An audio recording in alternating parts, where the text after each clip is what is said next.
द्वारे एका दिवशी 1 लाख लोक जमा होणं साहजिक आहे, एका दिवशी 10 लाख लोक जमा होणं साहजिक आहे. पण आपण ज्या महाराष्ट्रामध्ये वावरतो त्या तुकोबरायचे अनुयायी आहोत आपण. 1 महिना माझ्या तुकोबराय सोबत 5 लाख लोक असतात महाराज. हे जगातलं सगळ्यात मोठं आश्चर्य आहे. तुम्ही जर नसल वारीला गेले तर एकदा वारीला जाऊन पहा महाराज. कितीही मोठा रोग असू द्या, वारीत गेला की मनुष्य नीट होतो. घरी येशीत झोप येत नाही आणि वारीत मनुष्य दगडात झोपतो महाराज, दगडात झोपतो. तुम्ही पुण्यात एकदा वारकऱ्याचं वजन मोजायचं, नंतर वाखरीला एकदा मोजायचं. कमीत कमी 5 किलो वजन वाढलेलं असतं. किती? 5 किलो वजन. कधी तुम्ही असं ऐकलं का? एवढ्या अडचणीत वारकरी झोपतात. कधी एखाद्या वारकऱ्याला सर्प चावला, कधी वाईट घटना अजिबात घडत नाही. अरे एखादा साधा मंत्री जर एखाद्या गावात आला तर त्या मंत्र्याच्या संरक्षणात 1 मंत्र्याच्या संरक्षणात 150 पोलीस असतात, 200 पोलीस असतात. गृहमंत्री जर आला तर जिकडे तिकडे पोलीसच्या गाड्या असतात. 5 लाख समाज असतो, पण 1 दिवस सुद्धा पोलिसाची गरज पडत नाही. हे समाजाला दिलेला वारकरी संप्रदायाने आदर्श आहे महाराज. काय आदर्श आहे? वारकरी संप्रदाय या महाराष्ट्रात आदर्श आहे. मी तर नेहमी सांगतो, ज्ञानोबराय तुकोबराय जर या महाराष्ट्रात झाले नसते तर महाराज या महाराष्ट्राचं बिहार कधीच झालं असतं. ज्ञानोबराय तुकोबरायच्या विचाराची सांगड आहे, ज्ञानोबराय तुकोबरायचा गाथा या महाराष्ट्रामध्ये. म्हणून आज आपण लोक स्थिर आहोत, म्हणून वारकरी पंथाची आपण मंडळी आहोत. म्हणून तेनेची पंथे चालू जाता लपडे गुंथा कोटे काही. कोणत्याही प्रकारची अडचण निर्माण होत नाही. फक्त वारकरी पंथाचे सेवक बना. बाकीच्या पंथात जायची काय गरज आहे महाराज तुम्हाला? सगळ्या गोष्टी ज्ञानोबराय तुकोबरायने सांगितलं. अरे सरकार आता आम्हाला सांगतंय झाडे लावा झाडे जगवा, झाडे लावा झाडे जगवा. ही सुद्धा योजना सरकारला आम्ही वारकऱ्यांनीच दिलेली आहे. वृक्षवल्ली आम्हा सोय रे वनचरे, वृक्षवल्ली आम्हा सोय रे वनचरे. वृक्ष हे तुमचे सोयरे आहे, तुम्ही त्यांची तोड करू नका. हे 400 वर्षापूर्वी 450 वर्षापूर्वी भंडाऱ्या डोंगरावर माझ्या तुकोबरायने लिहून ठेवलेलं आहे. अरे परमार्थ कसा करावा, संसार कसा करावा, व्यापार कसा करावा, मुद्दला तटोता ऐसा खोटा व्यापार. हे सगळं ज्ञान जर या महाराष्ट्राला कोणी दिलं असेल तर ज्ञानोबराय तुकोबराय सर्व साधू संत मंडळींनी केलं. अरे आता तर युनिव्हर्सिटी आहे, आता विद्यापीठ आहे, आता कॉलेजेस आहे, आता IT पार्क आहे. ज्या काळात शाळा नव्हती, ज्या काळामध्ये कॉलेजेस नव्हते, ज्या काळामध्ये विद्यापीठ नव्हतं, ज्या काळामध्ये शिक्षणाची कोणतीही व्यवस्था नव्हती, त्या काळामध्ये लिहिलेली ज्ञानेश्वरी, त्या काळामध्ये लिहिलेला गाथा आज MA झालेल्या लोकांना सुद्धा वाचता येत नाही. याच्यापेक्षा दुसरा काय चमत्कार असेल महाराज ज्ञानोबराय तुकोबरायचा? ज्ञानोबरायने रेड्याच्या मुखातून वेद बोलवला न बोलवला माना नका मानू, तुमच्या बुद्धीचा दोष आहे. भिंत चालवली न चालवली हा तुमच्या बुद्धीचा दोष आहे. मेलेला मनुष्य जिवंत केला न केला हा तुमच्या बुद्धीचा दोष आहे. पण वयाच्या 16व्या वर्षी ज्ञानोबरायला 56 भाषा येत होत्या, तरी माझ्या ज्ञानोबरायने तुमच्याने माझ्यासाठी ज्ञानेश्वरी मराठीत लिहिली. हा समाजाला सगळ्यात मोठा दिलेला चमत्कार आहे. माझ्या मराठाची बोलू कौतुके, परी अमृतातही पैजा जिंके. आता 2 दिवसापूर्वी कोणता दिवस झाला? मराठी राजभाषण दिवस झाला. खरोखर महाराज ज्ञानोबराय तुकोबरायने समाजाला जे योगदान दिलंय, म्हणून तेनेची पंथे चालू जाता लपडे गुंथा कोटे काही. एक सांगू महाराज तुम्हाला काय केलं त्या साधू संतांनी तुमच्याने माझ्यासाठी? महाराज सांगतात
मी वृंदावनला भागवत शिकायला गेलो असताना तिथे एक राम सुखदासजी यांच्या शाखेचे गीता मंदिराचे एक साधू महाराज होते. खूप कडक होते, एवढे कडक होते की त्यांच्या समोर कोणीच जात नव्हतं. आणि आपला लहानपणापासून स्वभाव आहे, जिथं कोणी जात नाही तिथं जायची हौस पहिल्यापासून आहे.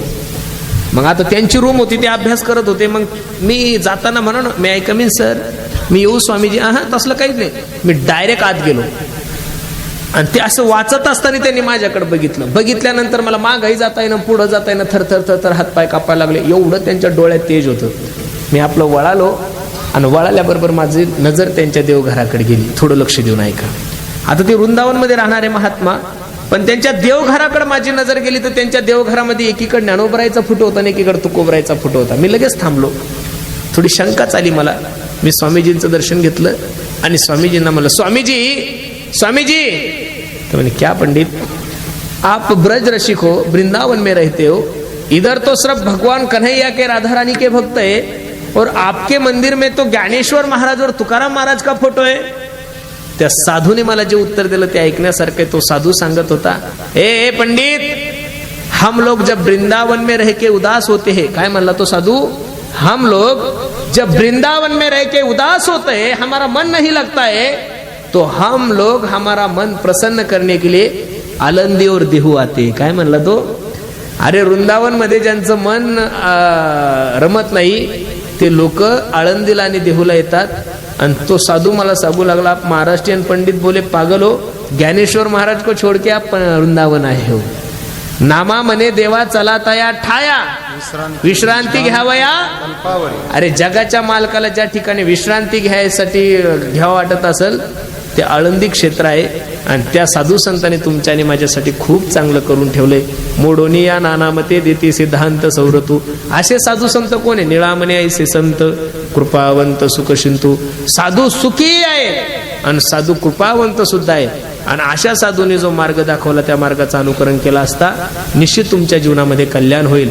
असं गोड मार्गदर्शन या अभंगामध्ये माझे निळोबराय करतात. धर्माचे पालन पालन धर्माचे पालन. नमो सद्गुरु तू गया ज्ञानदीपा. नमो सद्गुरु सच्चिदानंद रूपा. नमो सद्गुरु भक्त कल्याण मूर्ती. नमो सद्गुरु भास्करा पूर्ण कीर्ती. सेवे लागी सेवक झालो, तुमच्या लागलो निज चरणा. अहो स्वामी तुकया देवा, हो यावरी न करावा भेरो. सेवे लागी सेवक झालो, तुमचा लागलो निज चरणा. अहो स्वामी तुकया देवा, यावरी न करावा भेरो. सेवे लागी सेवक झालो, तुमच्या लागलो निज चरणा. अहो स्वामी तुकया देवा, यावरी न करावा अवेरो. सेवे लागी सेवक झालो, तुमच्या लागलो निज चरणा. अहो स्वामी तुकया देवा, यावरी न करावे.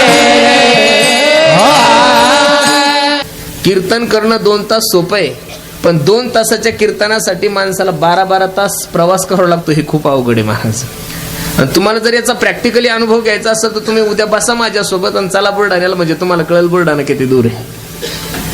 2 तास कीर्तन चुकीचं नाहीये, 2 तास कीर्तन करणं सोपं आहे. पण महाराष्ट्रातले जेवढे काही नामांकित कीर्तनकार आहे त्या बिचाऱ्यांना 2 तासासाठी दिवसभर प्रवास करावा लागतो, रात्रभर प्रवास करावा लागतो. ही सगळ्यात मोठी खंत आहे महाराज. माझी तर सरकारला विनंती, बाबांनो, बाकीच्या काही योजना राबवा, नका राबू, थोड्या मागं पुढं झाल्या तरी चालतात, पण हे जे 10-15 फेमस कीर्तनकार यांना तुमच्या निधीतून एक एक हेलिकॉप्टर गिफ्ट देऊन टाका, म्हणजे ताण नाही. तिथून उचललं इथं, इथून उचललं तिकडं. जास्त बी लोकांना देऊ नका, कारण जास्त कीर्तन करायला द्याल तर वरती धडकाधडक होईल. त्याच्यामुळे ठराविक जे आहे बिचाऱ्यांना, ते ज्यांच्याकडे हप्ता भरण्याची क्षमता आहे अशांना द्या. म्हणून खूप सुंदर नियोजन तुम्ही सर्व ग्रामस्थ मंडळींनी केलंय.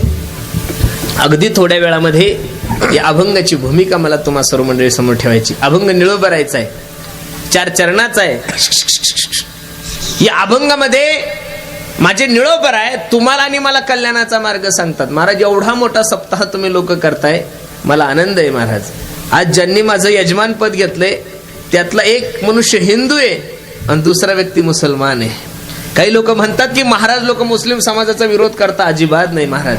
अरे आम्ही सांप्रदायिक लोक जेवढं तुकोबरायला मानतो तेवढंच आम्ही संप्रदायातले लोक कबीर महाराजांना मानतो महाराज. आम्ही जातीवाद केलाच नाही हो, आणि या भारतानं सुद्धा जातीवाद केला नाही महाराज.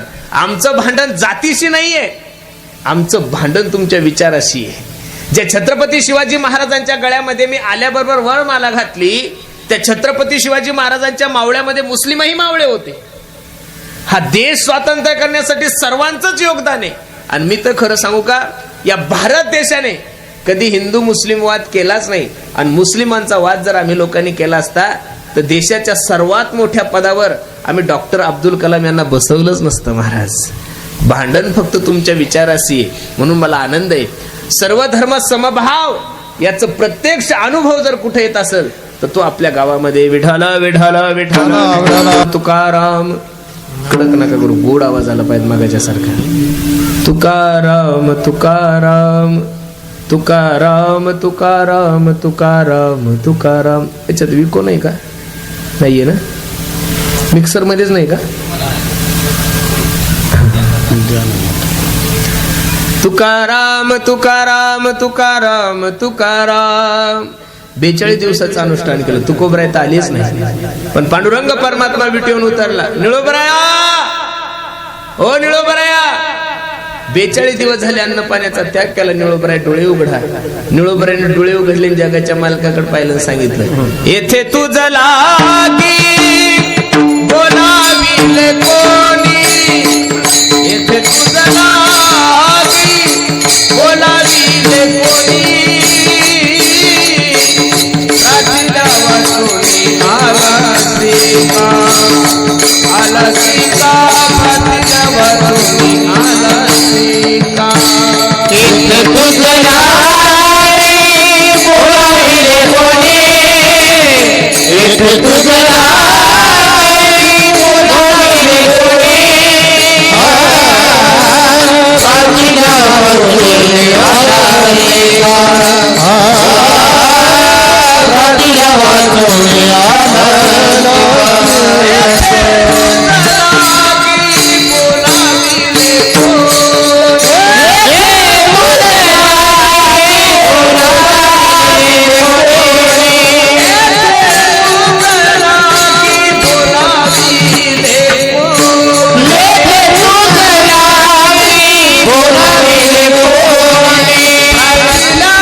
आला सीता निळोबराने डोळे उघडले आणि पांडुरंग परमात्म्याकडे पाहिलं. पांडुरंगा, अबे देव आहे तू, तुला कळतं का शास्त्र? काही ठिकाणी आमंत्रण असल्याशिवाय जाऊ. थोडा आवाज कमी करा, विको कमी करा, फक्त गातानी नाही.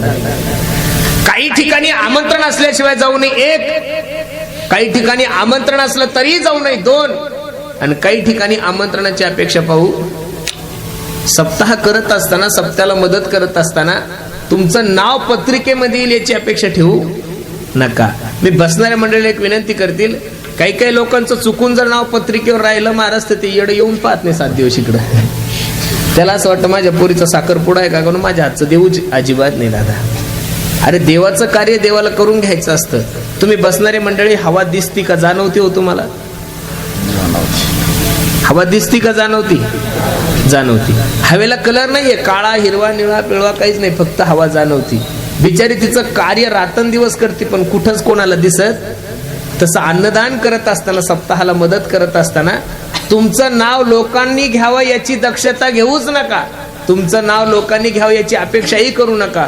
तुमचं नाव जगाच्या मालकाने घेतलं पाहिजे याची अपेक्षा प्रत्येकाने करा करावं. मी खरं सांगू का तुम्हाला, तिरुपती संस्थान असतं, शिर्डी संस्थान असतं, माझ्या गजानन बाबाचं संस्थान असतं, हजारो टन धान्य लोक आणून टाकतात, पण ड्रायव्हर हे सुद्धा सांगत ते गाडी कुठून आलेली आहे. ज्याला द्यायचं असतं त्याला नावाची अपेक्षा करायची नाही. आणि तुमचा असा गोड गैरसमज आहे, तुम्हाला असं वाटतं सप्ताहामध्ये यजमान पद घेतलं म्हणजे जास्त पुण्य भेटतं, निविना घेतला म्हणजे कमी. सप्ताहामध्ये सर्वात जास्त देणगी देणाऱ्यालाही तेवढंच पुण्य, कीर्तन करणाऱ्यालाही तेवढंच पुण्य, गाणाऱ्यालाही तेवढंच पुण्य, वाजवणाऱ्यालाही तेवढंच पुण्य, आणि मदत करणाऱ्याला तेवढंच पुण्य. सर्वात जास्त पुण्य जर कोणाला असेल तर काड्या करणाऱ्याला. कारण की ही सेवा सगळे जण नाही करू शकत, त्यासाठी ठराविकांचा जन्म आहे. म्हणून माझी विनंती आहे, सप्ताहामध्ये आपलं काय लोक नावाला अपेक्षेला भरभटलेले असतात.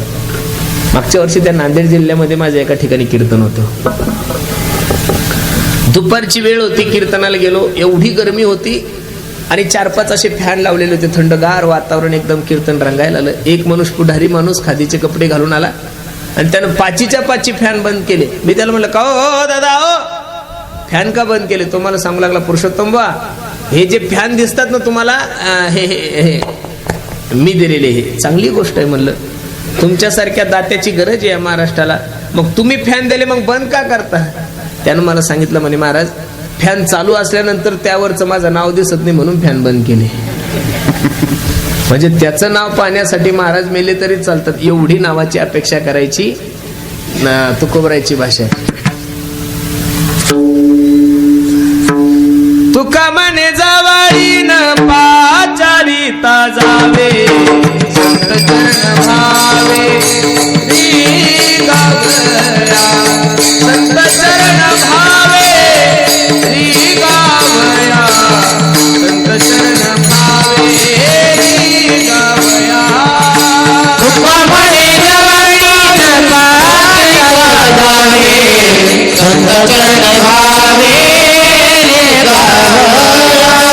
संत चरण भावे श्री गावया, संत चरण भावे श्री गावया.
जवळीनं पाचारिता जावे, संत चरण भावे रे घावया. लक्ष देऊ नका दादा, आमंत्रणाची अपेक्षा करू नका. जा कीर्तनाला जा, भागवताला जा, रामायणाला जा, कारण कीर्तन चांग, कीर्तन चांग होय अंग. मी नेहमी कीर्तनातून सांगतो, या महाराष्ट्रामध्ये नव्हे, या भारतामध्ये नव्हे, या विश्वामध्ये सर्वात जर चांगली गादी जर कोणती असेल तर नारदाची गादी महाराज. इथून कधीच चुकीचा संदेश देशाला गेला नाहीये, इथून कधीच अंधश्रद्धेला वाव दिला गेला नाहीये, इथून कधीच चुकीच्या गोष्टी समाजाला कीर्तनकारांना सांगितलेल्या नाहीये. म्हणून काही ठिकाणी आमंत्रण असलं तरच जा. कोणाचं लग्न असेल, आवाज कमी करा माझा, आवाज लागू. कोणाचं वास्तुशांती असेल, कोणाचा बर्थडे असेल, कोणाच्या घराची घरभरणी असेल, पत्रिका असेल, फोन असेल तर जा. फुकटचं खायला भेटतं म्हणून कुठेही पळू नका. आमंत्रण नसताना गेल्यानंतर जीवनामध्ये कशी फजिती होती भागवतामध्ये खूप गोड उदाहरण आहे. दक्ष प्रजापतीने यज्ञ ठेवलेला आहे, सर्व देवतांना आव्हान दिलं, पण स्वतःच्या जवायला म्हणजे भगवान शंकराला आमंत्रण नाहीये. आणि कैलासामधून विमानात जात असताना सती आई साहेब आपल्या मालकाला सांगू लागली, मालक, ओ मालक ऐका ना. काय ग सती, माझ्या बापाने खूप मोठा सप्ताह ठेवलेला आहे, खूप मोठा यज्ञ आहे, चला ना आपण जाऊ. भगवान शंकर म्हणतात, अगं वेडे, मी लाडका जावाई तुझ्या बापाचा, मला एक साधा फोन नाही ग, साधा SMS सुद्धा नाही, साधी पत्रिका नाही, आणि बिना आमंत्रणाचं जाणं शक्य नाही. पण कैलासामधून विमानात जात असताना सती आई साहेबाला मात्र राहवत नाहीये. काय करावं, कसं करावं, काय करावं, कसं करावं, रडायला लागली. आणि रडता रडता मालकाला सांगते, मालक चला ना हो. भगवान शंकर म्हणले नाही. मालक चला ना हो. नाही म्हणले. शेवटी सती आई साहेबांनी हात जोडले, मालक आपल्या बापाच्या घरी जाण्यासाठी पोरीला आमंत्रणाची गरज लागते का माया? हो नाही, पोरगी आपल्या बापाच्या घरी कधीही जाऊ शकते. भगवान शंकराला कळालं ही जात ऐकणार, भगवान शंकराला कळालं ही जात ऐकणार नाही. मला एक प्रश्न पडलाय, भगवान शंकराची बायको जर भगवान शंकराचं ऐकत नव्हती तर आजकालच्या शंकरांनी काय अपेक्षा करायची आपली बायको आपलं ऐकल म्हणून? ताण नका घेऊ. सती आई साहेब गेल्या महाराज. सर्व देवतांना स्थान पाहिलं, पण स्वतःच्या नवऱ्याला म्हणजे भगवान शंकराला स्थान दिसलं नाही. राग आला, यज्ञ कुंडामध्ये उडी मारली आणि देह संपवून टाकला. म्हणून आमंत्रण नसताना कुठं जाऊ नका. एक काही ठिकाणी आमंत्रण असल्याशिवाय जाऊच नका. कोणाचं लग्न असेल, 2 मित्र होते राम आणि श्याम नावाचे, घराजवळच मंगल कार्यालय होतं.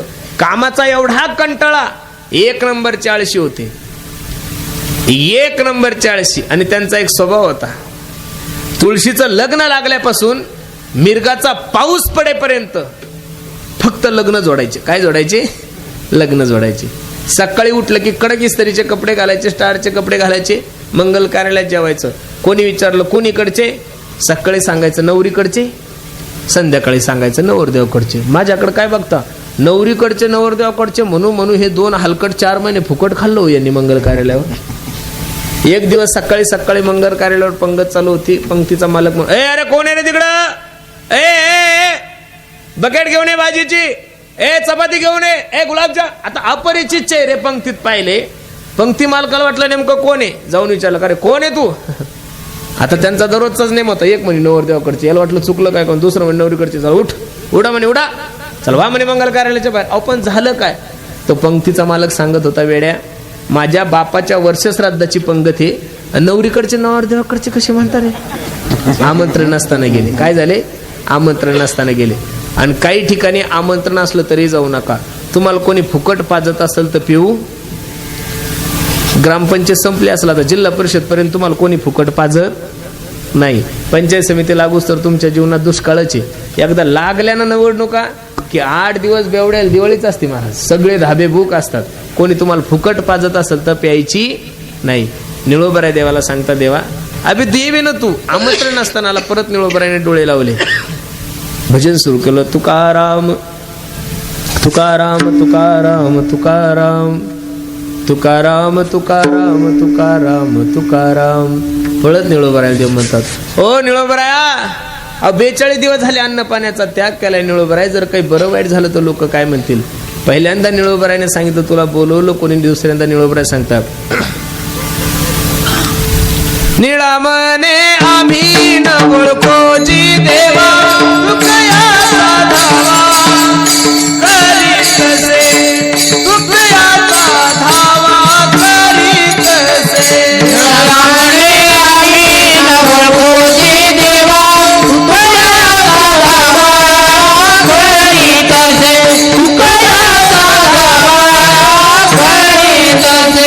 निळा मने आम्ही न ओळखोची देवा, तुकयाचा धावा करी कसे, तुकयाचा धावा करी कसे.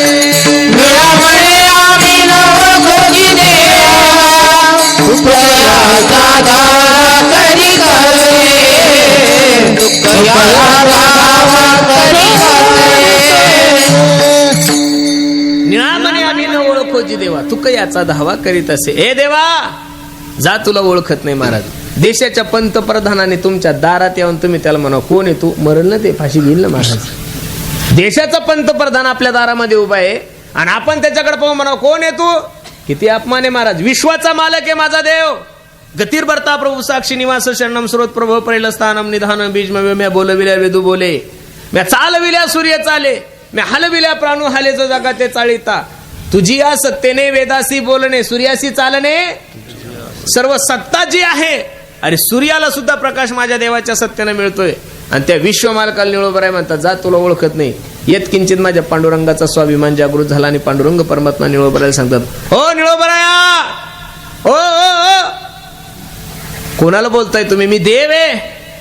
मी काही बाजारचा भाजीपाला नाही, कोणी एक बुचडी उचलायची 10 रुपये. हा देव आहे मी, माझ्या सत्तेनं सर्व चालतंय. शेष महेश गणेश दिनेश सुरेश हुजाही निरंतर ध्यायी. जे रात्रंदिवस माझं चिंतन करतात निळोबराय, त्यांच्या स्वप्नात नाही हो. अर्धा तास झालं तुमच्या समोर उभे, काहीतरी बोला. बसणाऱ्या मायबापांना माझा एक छोटासा प्रश्न आहे. जगातील सगळ्यात मोठी व्यक्ती देव आहे आणि देवाला दारात उभं करण्याची ताकद माझ्या निळोबरायमध्ये, आणि ते निळोबराय तुम्हाला आणि मला कल्याणाचा मार्ग सांगतात. आज एवढा मोठा सप्ताह तुम्ही सर्व ग्रामस्थ मंडळींनी केलाय. आपल्या सप्त्याचा जर खर्च पाहिला तर कमीत कमी 4-5 लाख रुपये असेल. मग एवढा खर्च करताय, मग कशासाठी करताय तो खर्च? महाराज लोक श्रीमंत करायचे म्हणून करताय का, पैसे जास्त झाले म्हणून करताय का, गावामध्ये चांगल्या विचाराची देवाणघेवाण व्हावं म्हणून करताय? चांगल्या विचाराची देवाणघेवाण व्हावं. अरे एकूण त्या 1 लेकरानं जर 10 रुपये मागितले ना, बाप 10 रुपये देत नाही त्याला, 2 रुपये देऊन त्याला शांत करतो. जो तुमच्या कुटुंबाचा वारसदार आहे, जो तुमच्या इस्टेटीचा मालक आहे, त्यानं 10 रुपये मागितले, तुम्ही त्याला शांत करता, 2 रुपये देऊन त्याला गप करता. सप्ताहाचा देणगीदार तुमच्या दारात आल्यानंतर तुम्ही क्षणाचाही विचार न करता 5,000 रुपये काढता आणि त्याच्या हातात देता. का? कारण तुम्हाला माहिती आहे मी जर 5,000 रुपये दिले तर मला चांगले विचार ऐकायला मिळणार आहे, गावामध्ये परमार्थाचं वातावरण तयार होणार आहे. मग हे जे मार्ग चालले, एवढी आपण वारी करतोय, पंढरपूरची वारी, एवढा सुंदर रोड झालाय महाराज. बाबा बाबा बाबा बाबा, या वर्षी तो तुकोबरायला ताणच नाही आमच्या काहीच. रुटी घाटातून मी आलो, किती सुंदर झालाय महाराज. तो रुटी घाट आहे म्हणून त्याला किंमत नाहीये, तो बारामती हवे म्हणून त्याला किंमत नाहीये, त्या हवेला किंमत माझे तुकोबराय जातात म्हणून किंमत आहे महाराज. तुकोबराय जर त्या हवेला नसते गेले तर जगामध्ये हजारो हवे, कोण पाहत आहे त्या हवेला? माझे साक्षात तुकोबराय त्या रस्त्यानं जाणार आहे. महाराष्ट्रातला तमाम वारकरी समाज त्या रस्त्यानं जाणार आहे. म्हणून त्या रस्त्यामध्ये जात असताना तेच दिसत होतं सगळं, की इथं आपण झोपलो होतो, इथं ही गवळण नसती, इथं टाळकरी उभे असतात, इथं माणूस पाणी पितोय. खूप सुंदर आहे महाराज, लक्ष देऊन ऐका. मग हे जे चाललंय तुमचं माझं ते कल्याणासाठी. मग कल्याण जर जीवनामध्ये करून घ्यायचं असेल, जीवनामध्ये शाश्वत सुखाची प्राप्ती करून घ्यायची असेल, तर पूर्वी साधू संत जो मार्ग दाखवून गेले त्या मार्गाचा अनुकरण. आता पूर्वी कोण मार्ग दाखवून गेले, कोणता मार्ग दाखवून गेले? मार्गाचा जर विचार करायला गेलो तर शास्त्रामध्ये अनेक मार्ग आहे. ज्ञान मार्ग आहे, योग मार्ग आहे, कर्म मार्ग आहे. आपल्यासारख्या विलासी लोकांना या मार्गाचं अनुकरण कसं करता येईल? अरे जे लोक 2 तास कीर्तनासाठी बसतात ते लोक त्यांच्या तोंडातल्या तंबाखूचा त्याग करत नाही महाराज. शास्त्र तर सांगतंय काम सोडा, क्रोध सोडा, लोभ सोडा. साधे साधे व्यसन तुमच्याने माझ्याकडून सुटत नाही. साधा चहा सुटत नाही. काम क्रोध अधिक विकारावर तुम्ही आणि मी काय विजय मिळवणार? या कलियुगामध्ये तुमच्याकडून माझ्याकडून काही शक्य होत नाही महाराज, अजिबात नाही. जे लोक 2 तास कीर्तनासाठी बसतात तर ते रामदेव बाबाचे 14 आसनं करतात 2 तासात. त्यांना 2 तास मांडी सुद्धा घालता येत नाही. ते लोक काय तप करतील हो, काय यज्ञाधिक कर्म कर, काय यज्ञ करणार आहे आपण महाराज? अहो 120 रुपयामध्ये सत्यनारायणाची पूजा, बामणाच्या दक्षिणा सगळं देणारे लोक उदार आपण. भिकाऱ्याला 10 रुपये 10 रुपये देताना 10 वेळेस विचार करणारे लोक आपण. काय यज्ञाधिक कर्म करणार? आपण काहीच करू शकत नाही महाराज. योगाच्या मार्गाचं अनुकरण करायला जावं तर योग सोपा नाहीये. पाहे पालोहाची अचने जे बोचरी या पडती खाणे ते पोट भरणे की प्राणी शुद्धी म्हणून. थोडं लक्ष द्या माझ्या कीर्तनाकडे. एखादा बोचरा माणूस आहे, त्याला लोखंडाचे चणे खायला दिले, ते जगल का मरल? मरल की ते? ज्ञानोबराय सांगतात म्हणून योगाची वाटा जे निघाले गा सुभटाता या दुःखाचीच वाटा. मग ज्ञानोबराय सांगतात योग अवघडे. काही लोक म्हणतील ज्ञानोबराय योग्यांचे माऊली होते, पण योगाचं खंडन करत असता ज्ञानोबराय सांगतात योग या गवी एने नोए सिद्धी वायाची उपाधी दंभ धर्म हरिमुख मना हरिमुख मना पुण्याची गणना कोण करी. योग अवघड आहे. काही लोक म्हणतील ज्ञान संपादन करा. कसं ज्ञान संपादन करायचं? मला शक्य नाहीये. ज्ञान संपादन करण्यासाठी वयाची मर्यादा आहे. तुम्हाला डॉक्टर व्हायचंय, तुम्हाला MBBS व्हायचंय, तुम्हाला कीर्तनकार व्हायचं, तुम्हाला राजकारणी व्हायचंय, काय व्हायचं ते पहिले 25 वर्ष ठरवून घ्या. कारण प्रथमम नार्जिते विद्या, द्वितीयम नार्जिते धनः, तृतीयम नार्जिते पुण्यम, चतुर्थम किम करिष्यसि. पहिले 25 वर्ष तुम्हाला काय व्हायचं ते ठरवून घ्या. तुम्हाला महाराज व्हायचं, तुम्हाला पुढारी व्हायचं, तुम्हाला डॉक्टर व्हायचं, तुम्हाला इंजिनियर व्हायचं, तुम्हाला IAS व्हायचं, तुम्हाला IPS व्हायचं, काय ठरवायचं ते पहिले 25 ते 50 माणसाने ढिलं नाही पडायचं. फक्त पैसा कमवायचा. काय कमवायचा? 25 ते 50 काय करायचा? पण पैसा कमवत असताना लोकांच्या माना नाही मोडायच्या. जोडोनी आधन उत्तम व्यवहारे, उदास विचारे वेच करी. आणि नंतर 50च्या नंतर माणसाने रिटायरमेंट घ्या. दशरथाचा एक केस पांढरा झाल्यानंतर दशरथाने प्रभू रामचंद्राला गादी दिली होती. आपलं नशीब एवढं खराब आहे, आपलं टक्कल पडलं तरी आपण घर सोडत नाही. लोक आमच्यासारख्या महाराज लोकांना म्हणतात, महाराज जाऊ आमच्या म्हाताऱ्याला दिल्लीत घेऊन. अवघड परिस्थिती आहे महाराज. 50च्या नंतर 75 पर्यंत देवाचं चिंतन करा. जर या 3 अवस्थेमध्ये जर तुम्ही या 3 गोष्टी नाही केल्या तर चतुर्थम किम करिष्यसि. खरं तर माणसाला आयुष्य 40 वर्षाचं होतं महाराज. हे 60 वर्षाचं जे आयुष्य तुम्ही ते उधार घेतलेलं आहे. तुम्ही म्हणाल कोणाकोणाचं? एकदा बैल, कुत्र आणि गाढव आणि माणूस ब्रह्मदेवाकडे गेले होते. तो बैल म्हणला, देवा 40 वर्ष कसं काम करायचं रे शेतकऱ्याच्या शेतात? अजिबात जमत नाही. मी किती जरी चांगलं काम केलं तर माझा मालक मला टायमावर चारा पाणी करत नाही. मी एवढे दिवस जगू शकत नाही म्हणजे नाही म्हणजे नाही. मी फक्त 20 वर्ष जगल. मग बैलाचे 20 राहिले होते. माणूस उभाच होता. माणूस म्हणे, ब्रह्मदेवा मी घेतो. 40 आणि 20 किती झाले हो? किती झाले? कुत्र म्हणलं, देवा बैलाचं तरी बरं आहे. लोक मला भाकरी तर ताकद नाही, पण दगड मारल्याशिवाय राहत. मी काही 40 वर्ष जगू शकत नाही. मी 20च वर्ष जगणार. मग कुत्र्याचे 20 माणसाने घेतले. 60 आणि 20 किती झाले? किती झाले? आणि गाढव तर रडायलाच लागलं. गाढव देवाला सांगत होतं, देवा माझा मालक तर एवढा गाढव देवाला सांगत होता. गाढव देवाला काय सांगत होतं? माझा मालक एवढा गाढव, एक काम झालं की मला घरी सुद्धा आणत नाही, शेतातच सोडतो. मी काही 40 वर्ष जगत नाही, मी फक्त 20च वर्ष जगणार. मग 80 आणि 20 गाढवाचे किती झाले?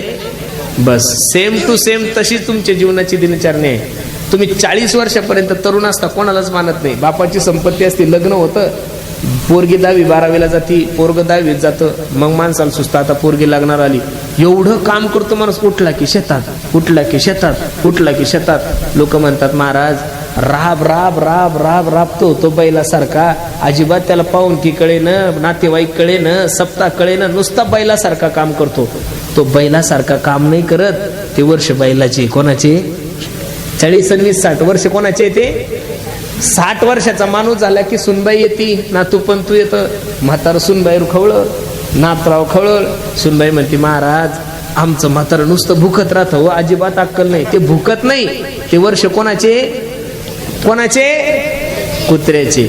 आणि 80च्या नंतर तर माणूस जगतच नाही. जगला तर सगळं खाणं हागणं होत नाही, एकाच ठिकाणी असतं. आम्ही जर कोणाच्या घरी जेवायला जा, म्हातारं पडलेलं असतं. सुनबाई तोंडाला हात लावून म्हणते, महाराज लाज सोडली हो या थेरड्यानं, या म्हाताऱ्यानं. नुसतं गाढवासारखं लोळतं. ते गाढवासारखं लोळत नाही. 80 आणि 20 वर्ष कोणाचे? मग खरं आयुष्य माणसाचं किती आहे? मग 40 वर्षात तुम्ही पहिलं ठरवून घ्या, तुम्हाला ज्ञान संपादन करायचं का काय करायचं. प्रथमम नार्जिते विद्या, द्वितीयम नार्जिते धनः, तृतीयम नार्जिते पुण्यम, चतुर्थम किम करिष्यसि. मग ज्ञानही अवघडे, योगही अवघडे. तुम्ही म्हणसाल कर्मकांड करू. काय कर्मकांड करणार आहे महाराज आपण? अजिबात नाही. मग या कलियुगामध्ये करायचं काय? सोपं साधन महाराज सांगतात. यत् फलम नास्ति तपसान योगेन समाधिनः तत् फलम लभ्यते सम्यक कलौता हरि कीर्तनात.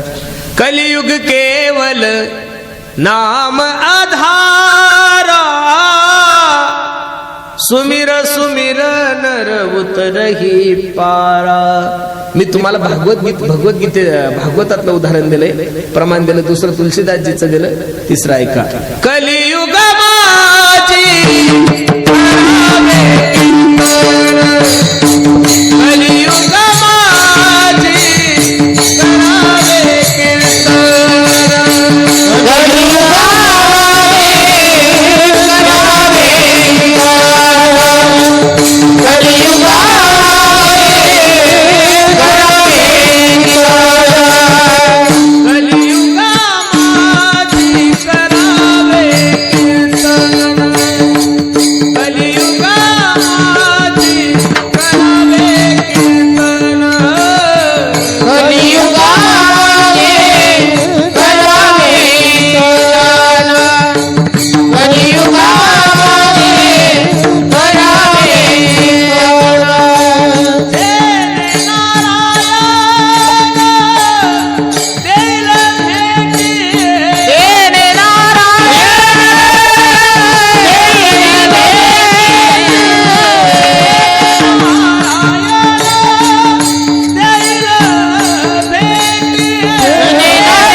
करावे कीर्तन जने नारायण देले भेट. कलियुगामध्ये तुम्ही दुसरं काहीच करू शकत नाही महाराज. अगदी थोडा आयुष्य तुम्हाला आणि मला दिलेलं आहे देवाने. कारण कलियुगामध्ये काय करणार आहे आपण. 100 वर्षाचं आयुष्य तुमचं माझं. किती वर्षाचं आयुष्य आहे. 100 मधले 50 तर झोपीतच गेले. खाली किती उरले. 50. बोलत चाला कडे किती उरले. 50. 50 मधले 10 वर्ष बालपणात गेले पोराव. खाली किती उरले. एवढं ताकदीन नको म्हणू फक्त 40च ना. किती 40. 40 मधले 20 वर्ष शिक्षणात गेले. खाली किती उरले. आता शिक्षण झालं नोकऱ्याने 5 वर्ष पोरी पाण्यातच गेले. खाली 15च उरले महाराज. सध्या महाराष्ट्रापुढे सगळ्यात मोठं संकट आहे. शेतकऱ्याचा दुष्काळ जाऊ शकतो पण पोरायला पोरी आणायच्या कुठून मोठा प्रश्न आहे सर. सध्या महाराष्ट्रात 100 पोरं झाले 60 पोरी झाली. 40 बिचारे लटकते रे ना. अहो आतापर्यंत मी महाराष्ट्रामध्ये अंगणवाडीवाल्या महिलांचे आंदोलन पाहिले, डॉक्टरचे पाहिले, नर्सचे पाहिले, कंडक्टरचे पाहिले, ड्रायव्हरचे. लग्न होत नाही म्हणून पोरं जिल्हाधिकाऱ्याला समोर आंदोलन करतात. आम्हाला बायको द्या. तू कुठून देणार जिल्हाधिकारी. तुम्हाला एवढं तर नॉलेज आहे का नाही. तुमच्या तिकडचं माहित नाही. आमच्या तिकडचे येडे तर आमदाराला फोन करतात. आमदार साहेब आम्हाला बायको द्या. कुठून देईल तो का मंत्रालयाचा निधी. नाही ठीक आहे तुमचा रोड खराब झाला त्याचा रोडचा निधी आहे. तुम्हाला सभा मंडप लागत असेल मंदिराला सभा मंडपाचा निधी आहे. तुम्हाला गट्टू लागत असेल गट्टूचा निधी आहे. अहो हे आमदाराला बायका मागा एवढे भांबवल्यात. कठीण तळा झाला. एक सांगू का महाराज. प्रत्येकाला मैत्रीण हवी आहे. प्रत्येकाला बायको हवी आहे. प्रत्येकाला बहीण हवी आहे. प्रत्येकाला मामी हवी आहे. प्रत्येकाला काकू हवी आहे. पण मुलगी कोणालाच नको आहे महाराज. प्रत्येकाला असं वाटतं मला मुलगाच पाहिजेत. मुलं काय दिवे लावतात मला अजून काही कळलं नाही. दशरथ माहितीये का तुम्हाला. तुमच्या गावचा नाही. प्रभू रामचंद्राचा बाप दशरथ. 4 पोरं होते त्याला. राम लक्ष्मण भरत आणि शत्रुघ्न. मग दशरथासारख्या बापाला जर पोरांनी पाणी पाजलं नाही तर आजकालच्या दशरथांनी काय अपेक्षा करायची आपले पोरं आपल्याला पाणी पाजत. म्हणून उद्या भविष्यात फक्त तुमच्याकडे 10 वर्ष शिल्लक आहे. त्या 10तले 3 वर्ष करोनात गेले. आता 7 वर्षात तुम्ही काय काय होणार आहे. सरपंच होणार आहे का महाराज होणार आहे का आमदार होणार आहे. चांगला माईक घेण्यासाठी जा माईकची गॅरंटी आहे. चांगला बल्ब घेण्यासाठी जा या बल्बची गॅरंटी आहे. चांगला आयफोन घेण्यासाठी जा आयफोनची गॅरंटी. माणसाची काय गॅरंटी आहे. कपातला चहा कपात असून बशीतला बशीत गेला. लोक म्हणजे चहा पित होते. मरायला उशीर लागत. सध्या सगळ्यात स्वस्त जर काय झालं असेल तर माणसाचं मरण आहे. आणि कधी येईल काही सांगता येत नाही.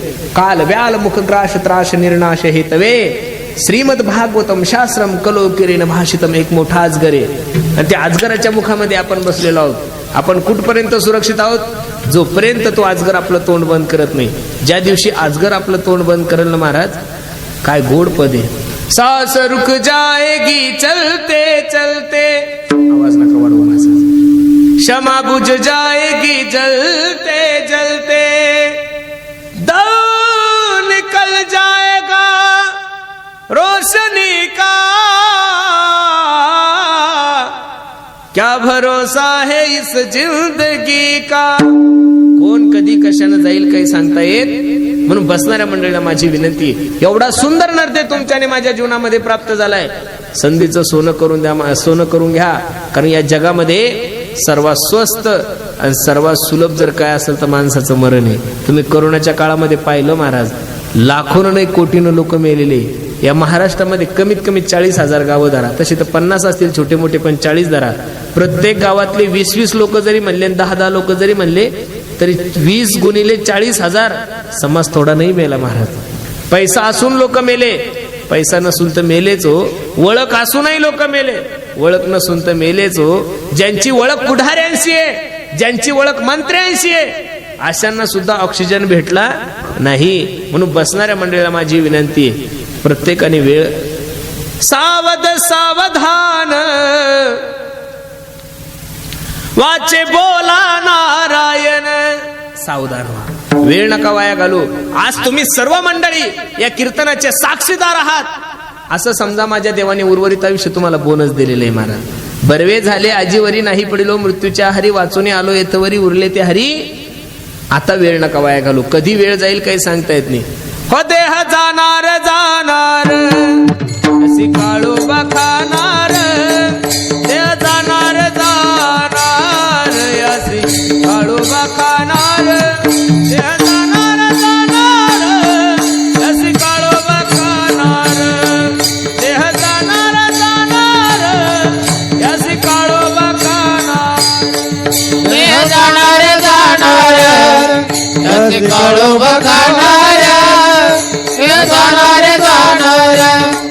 त्याची काळू बघणार देह जाणार जाणार त्याची काळू बघणार देह जाणार जाणार त्याची काळू बघणार देह जाणार आहे आणि याला काळोबा खाणार. हे काळोबा खायच्या अगोदर माणसाने सावध व्हा. माणूस जन अनमोल रे, अरे मिट्टी में ना खोल रे, अब तो मिला है फिर ना मिलेगा कभी नहीं कभी नहीं कभी नहीं रे. आंधळ्याच्या हातात कावळा सापडावा तसा नरते सापडलाय महाराज. संधीचं सोनं करून घ्या, गेलेला पैसा परत मिळेल, गेलेली संपत्ती परत मिळेल, गेलेली सत्ता परत कमवता येईल, गेलेली बायको परत मिळेल. पण जीवनामध्ये एक गोष्ट कधीच परत मिळत नाही. Life is not once more. किती जरी पैसे दिले ते 1 मिनिटाचं सुद्धा आयुष्य भेटत नाही ना गड्या हो. मग एवढा सुंदर नरते प्राप्त झालाय. कधी देवाचं चिंतन करणार आहे? कधी तुम्हाला माहिती आहे का, तुम्ही सगळ्या गोष्टीची तयारी करता. आता एवढा मोठा सप्ताह केलाय तुम्ही, 6 महिन्यापासून तारखी घेऊन ठेवलेल्या आहे. घेतले का नाही दादा? 1 वर्ष झालं. माझी तारीख ते 1 वर्ष झालं घेऊन ठेवली. मग तारखी घेऊन ठेवल्या, गायक ठेवले, वादक सांगितले, जिव्हाळा चॅनल सांगितलं, एवढं सुंदर माईक सिस्टीम, एवढा सुंदर मंडप. मग सप्त्याची तयारी करता, घर कसं बांधायचं याची तयारी करता. 2000च्या आमदारकीची 24ची तयारी आतापासून सुरू केली. जिल्हा परिषदच्या तारखी डिक्लेअर व्हायच्या तरी भेटीगाठी सुरू झाल्या. घर कसं बांधायचं, मुलीला MBBS सगळ्या गोष्टीची तयारी करता तुम्ही. येडे नाहीये. मग का हो, तुम्ही आणि मी मरणार याची तयारी कधी करणार आहात? बर, कोणत्या तंद्रीत जगतायत लोक काही कळत नाही. काही लोक म्हणतात महाराज मी जर मेलो ना, बोल भाषा पा कशी असते दादा त्यांची. महाराज मी जर मेलो ना, आमच्या देळगाव रसाचा सप्ताहच बंद पडल. तू मरून बघ ना एकदा, तुझ्यापेक्षा चांगला सप्ताह करतात लोक. कोणा वाचून काही राहत नाही. पूर्वीचे म्हातारे लोक म्हणायचे इंदिरा गांधी गेली भारताचं कसं होलं. काय झालं? भारताचं काहीच नाही झालं. ज्याच्यात नित्य बदल होतो जिथं कोणा वाचून काही राहत नाही त्याला जग म्हणतात. अरे लता मंगेशकरांसारखी गायिका मेली तर 1 दिवस फक्त भारतीयांनी तिचं स्टेटस ठेवलं. किती दिवस ठेवलं? लक्ष देऊन ऐका. लता मंगेशकर, तिला भारतरत्न पुरस्कार होता त्या मायेला. कोणता पुरस्कार होता? भारतरत्न पुरस्कार ज्या माय माऊलीला होता. ती माय माऊली मेल्यानंतर फक्त 1 दिवस भारतीयांनी तिचं स्टेटस ठेवलं. किती दिवस ठेवलं? आता मला तर पहिला प्रश्न आहे, तुमचं माझं स्टेटसच काय? आपल्याला लोकांनी आपली आठवण करावं असं स्टेटस काय महाराज? आपल्याला तर बायको आंघोळीला पाणी लवकर टाकत नाही. आपलं काही नाही. म्हणून तुम्ही ज्या तंद्रीत जगत आहात, मी तर नेहमी सांगत असते, पुढारी मनुष्य खादीचे कपडे घालून स्मशानभूमीतून चालला होता. एक हाडूक त्याच्या पायाला टोचलं आणि त्या हाडूक त्या पुढाऱ्याला बोलत होतं, ए वेड्या ऐक, एक दिन निकले सैर करणे मन में कई अरमान थे. काय म्हणलं ते हाडूक? लक्ष देऊन ऐका. एक दिन निकले सैर करणे मन में कई अरमान थे, एक तरफ हरियाली थी और एक तरफ स्मशान थे, पैर के तले चुभी हड्डी हड्डी के ये बयान थे, अरे चलने वाले चल संभल कर हम भी कभी इंसान थे. वेड्या, तू जेवढा तोरा मोरा चाललाय ना, तसं मी सुद्धा दिवसातून 4 खाद्या घालायचो, पण माझी सुद्धा मातीच झालेली आहे. म्हणून बसणाऱ्या मंडळीला माझी विनंती आहे, अहंकार कशाचा करणार आहे महाराज? तुम्ही शरीराचा अहंकार करसाल तर शरीर नाशिवंत आहे. जर संपत्तीचा अभिमान करसाल तर संपत्ती जाणारी आहे. पदाचा अभिमान करसाल तर पदही जाणार आहे. आणि ज्या गोष्टीसाठी तुम्ही प्रयत्न करता, धना आणि भूमो पश्वश्य गोष्टी नारी गृहद्वारी जलस्मशाने देहेश्चितायाम परलोक मार्गे कर्मानुग गच्छति जीव एकहा. म्हणून बसणाऱ्या मंडळींना फक्त एकच काम करा, करा रे बापानो साधन हरीचे, झनी करणीचे करू नका, येणे नो हे जन्म यमाची यातना, हरिमुखी गाता हरपली चिंता. आणि भगवंताचं चिंतन करण्यासाठी, भक्ती करण्यासाठी कुठे जाण्याची गरज नाही. न लगती सायास जावे वनांतरा, सुखे येतो घरा ठाईच बैसोनी आवडे अनंत. रामकृष्ण हरी विठ्ठल केशवा मंत्र हा जपावा सर्व काळ. बर, भगवंताच्या नामाची ताकद पहा किती आहे. इथं जेवढ्या काही मायमावल्या बसलेल्या मायांनो, खरं सांगा, फक्त खोटं नका बोलू. एखादी तरी बिचारी अशी असेल ना, तिचा नवरा दारू पित असेल, हात वर करा बरं. अजिबात तसली चुकी करू, कारण कॅमेरा लावलेला आहे. पहा, तुमच्याकडेच केलाय त्याने मी. तुम्ही जर हात वर करायला जासाल आणि तो बाबा बावळट जर इकडे बसेल असेल तर मी कीर्तन संपल्यावर घरी निघून जाईन, तो तुम्हाला हाणत हाणत घरी नेईल. मग तुम्हाला असं वाटतं की नाही माया हो तुमच्या नवऱ्याने दारू सोडावी? मान सुद्धा हलू नका. मी मानसशास्त्राचा तज्ञ. कोणत्या बाईचा नवरा दारू पितो मी हे चेहऱ्यावर सांगू शकतो महाराज तुमच्या. कोण माणूस हलकट आहे, कोण माणूस कुचका आहे, कोण माणूस प्रेमळ आहे. आता दररोज माणसं सांभाळतोय ना आम्ही, त्याच्यामुळे माणसं पाहिले की कळतात. माणूस जाणी जे बोले, माणूस पाहिल्यावर कळतो तो कोणत्या लायकीचा आहे. मग तुम्हाला असं वाटतं माया तुमच्या नवऱ्याने दारू सोडावी? तर दारू कशाने सुटत नाही? कोणत्या महाराजाकडून सुटत नाही, कोणत्या मामाकडून सुटत नाही, कोणत्या मामीकडून सुटत नाही, कोणत्या बाबाकडून सुटत नाही, कोणत्या बाबीकडून सुटत नाही. इंजेक्शनाने दारू सुटते असं वाटतं तुम्हाला? आमच्या गावचे बावळे क्रुझरच्या क्रुझर भरून त्या साताऱ्याकडे कोणता तरी डॉक्टर तिकडे गेले. ते पेतपेतच तिथपर्यंत गेले. 50,000चं इंजेक्शन घेतलं आणि पेतपेतच घरी आले. इंजेक्शनानं दारू सुटली. आणि जर इंजेक्शनानं दारू सुटली असती तर इथं बसणाऱ्या माझ्या प्रिय बेवड्यांनो, इंजेक्शनानं जर दारू सुटली असती तर इथं बसणाऱ्या माझ्या प्रिय बेवड्यांनो, तुमच्या बायकांनी तुम्हाला झोपीत इंजेक्शन दिले असते. मेल्या दारू पितो का दिले असते टोचून. जसं 1200 रुपयाचं रेमडेसिवीर 60,000ला घेतलं ना, तसं 50,000चं इंजेक्शन ह्या बायानं कानातलं नाकातलं मोडून लाखात घेतलं असतं. पण मेल्या झोपीत इंजेक्शन. दारू पितो इंजेक्शनानं दारू सुटत नाही. मग तुम्हाला असं वाटतं माया तुमच्या नवऱ्याने दारू सोडावी? मी सांगतो त्या मंत्राचा फक्त 2 महिने जप करा. किती महिने जप करा? 2 महिने. तुम्ही का जादूगार आहे का? नाही, मी संप्रदायाचा माणूस आहे. दुसरा मंत्र सांगणार. या संप्रदायामध्ये एकच मंत्र आहे, रामकृष्ण हरी. कोणता मंत्र आहे? रामकृष्ण हरी. रामकृष्ण हरी सोडून दुसऱ्या मंत्राला मानत नाही, दुसरा मंत्र मान्य नाही. कारण तो मंत्र माझ्या तुकोबरायचा आहे, तोच मंत्र माझ्या ज्ञानोबरायचा आहे, आणि तोच मंत्र अख्ख्या संप्रदायाचा आहे. प्रत्येक मायमाऊलीला स्वयंपाक करायला 1 तास लागतो. मायावर किती वेळ लागतो? चपाती भाजी भात वगैरे करायला किती लागतो? ते 1 तास उद्यापासून फक्त स्वयंपाक सुरू झाला की स्वयंपाक संपेपर्यंत रामकृष्ण हरी, रामकृष्ण हरी, रामकृष्ण हरी, रामकृष्ण हरी, रामकृष्ण हरी, रामकृष्ण हरी, असं जर 1 तास भजन केलं माया होतो 5,000 वेळेस नामस्मरण होतं. किती वेळेस होतं? किती वेळेस होतं?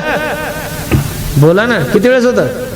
5,000 वेळेस. आणि स्वयंपाक तुम्हाला 2 टाइम करावा लागतो, सकाळचा एकदा आणि संध्याकाळचा एकदा. मग सकाळचं 5,000 आणि संध्याकाळचं 5,000. नामस्मरण किती झालं माया हो? किती झालं? 10,000 नामस्मरणाचं पुण्य ज्यावेळेस त्या जेवणात जाईल ते जेवण आणि तो प्रसाद होईल माया. काय होईल? तो प्रसाद होईल. आणि तो प्रसाद तुम्ही कितीही 1 नंबरचा बेवडा असू दे, त्याला फक्त 2च महिने खाऊ घाला. जर त्यानं दारू नाही सोडली, तुम्ही कीर्तन करायचं सोडून दिली, एवढी ताकद भगवंताच्या नामामध्ये. घरी तुम्ही आमटी भात खाता, घरी तुम्ही आमटी भात खाता, इथेही आमटी भात खाता, पण सप्त्यातला आमटी भात तुम्ही त्याला काय म्हणता हो? काय म्हणता त्याला? प्रसाद. का? कारण कीर्तनाचं पुण्य त्याच्यात गेलेलं असतं, ज्ञानेश्वरी पारायणाचं पुण्य त्याच्यात गेलेलं असतं, हरिपाठाचं पुण्य त्याच्यात गेलेलं असतं, गाथा पारायणाचं पुण्य त्याच्यात गेलं असतं. आणि ते पुण्य त्याच्यात गेल्यामुळे तो जेवण राहत नाही, तो काय होतो? प्रसाद होतो. अरे देवाचं नाम घेतल्यानंतर काय होत नाही महाराज? ऐका. तयाच्या चिंतने निरसेल संकट, तयाच्या चिंतने निरसेल संकट, तयाच्या चिंतने निरसेल संकट, तयाच्या चिंतने निरसेल संकट, तयाच्या चिंतने निरसेल संकट, तयाच्या चिंतने निरसेल संकट, तयाच्या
दुर्घट भव सिंधू.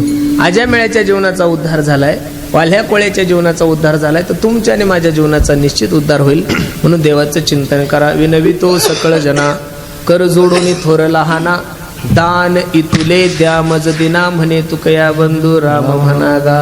एवढा गोड नरदे तुम्हाला सापडला. राम राम स्मरा आधी, लाहो करा गाठ घाला मुळबंदी, सांडावा उगे उपाधी लक्ष लावून राहा गोविंदी गा.